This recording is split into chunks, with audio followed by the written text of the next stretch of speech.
So recently I've been thinking about, we get terrified of the term railroading. We think of it as the most evil, end-all be-all, worst thing that can happen to a game, because we read about it, we hear about it over on RPG horror stories and so on, where we see truly insufferable games. There's a very set narrative, there's a set path where the party needs to go on. And we ask ourselves, why didn't the GM just write a book? That is a good question. We are playing a cooperative game where the whole thing is about the players at hand, what they choose to do, and how they overcome the obstacles. However, there is, I think, something that should be equally as important. There's the flip side of railroad, and it happens when we don't say no. If we only say yes, then obstacles slowly but surely start to become obsolete. Our risk in the game is withered away into nothingness. The goals and the successes that your party or your players feel will start to feel, well, not earned. I think a good comparison could be made to a lot of games where the sole purpose is to make you feel as good as possible, as quick as possible. But once you start seeing that, hey, these rewards don't really matter, I haven't really done anything to achieve what I am doing. To kind of illustrate this point, we got Lord of the Rings, right? We got Frodo, and he has to take this ring of just a massive big bad evil guy and throw it into Mount Doom, a place where it's said that it's impossible to get into, right? We've got a clear obstacle, clear thing that's in our way. If Frodo would have just said, hey, can't we just take the cool wizard guy's friend's mounts, i.e. the eagle, and fly all the way in there and drop the ring? The thing that's also important, which I think Tolkien kind of realized, if they just take the eagles and fly over there, there's no story. There is no game. You kind of have to, at some certain places in your game, say no and set boundaries. Because in the boundaries of the game, that's where the game happens. Right? If you have no boundaries, there's no challenge. If you have no boundaries, there's no playground for players to play in. If you have a bunch of players and they know the stakes at hand, they know the obstacle at hand, then they can try to change the situation or overcome it. And they've got some options, right? A lot of games and RPGs tend to have ways where you can change the situation. D&D most famously has magic, right? You can cast a spell, like, say, I don't know, Dimension Door. Like, oh shit, we can't cross this lava pit by normal means. We have to jump, maybe, but it's really hard.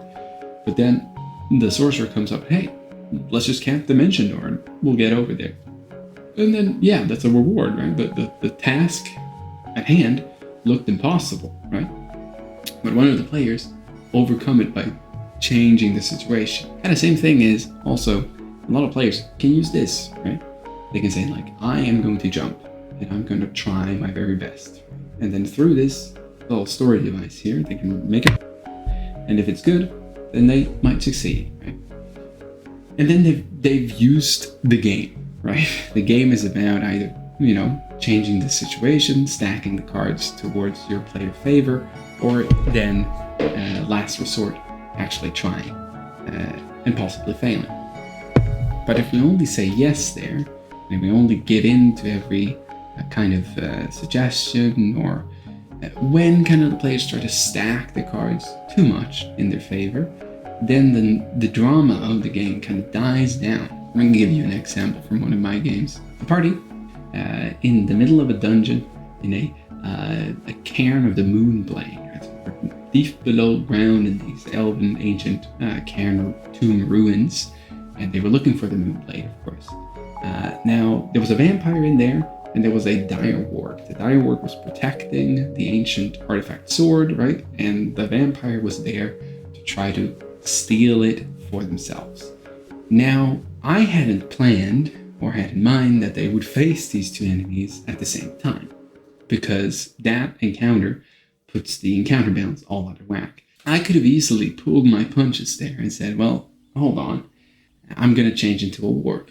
Then, the obstacles would be obsolete. The risk of actually making something that's bad disappears. And what the party did in this situation caused the most memorable, or at least one of the more memorable situations that I've had in that campaign, because I was so surprised.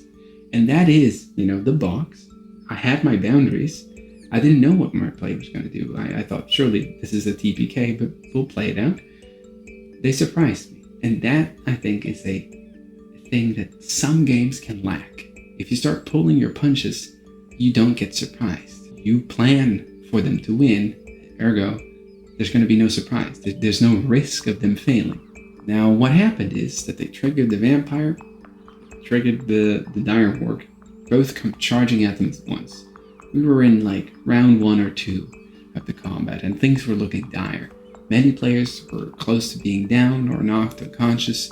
Then the sorcerer pulls out their trap card, and they cast banishment on the direwolf.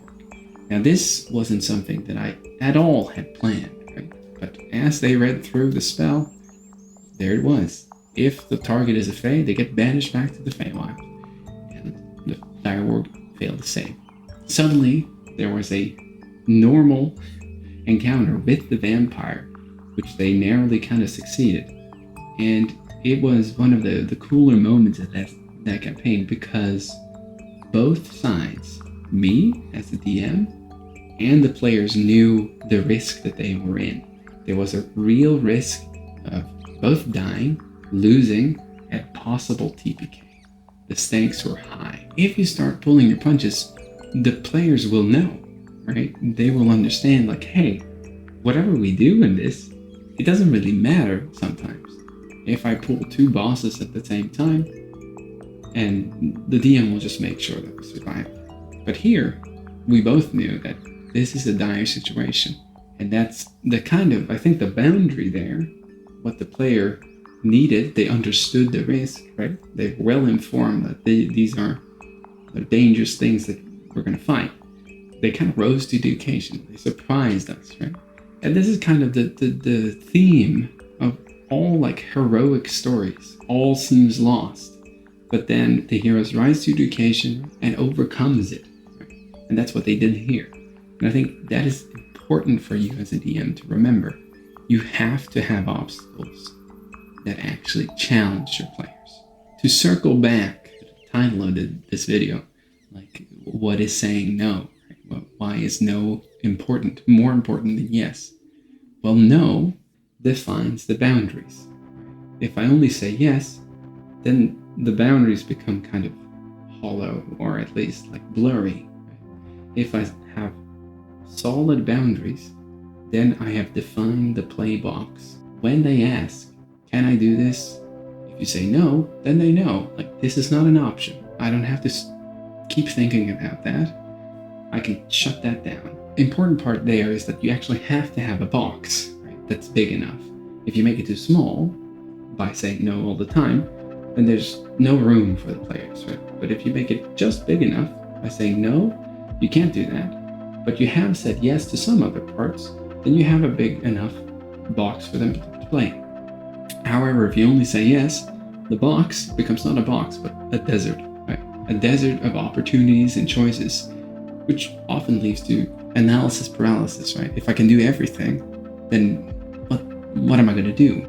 So I think a lesson from, what I took from my last session is that sometimes stick to both your boundaries, right, and your obstacles.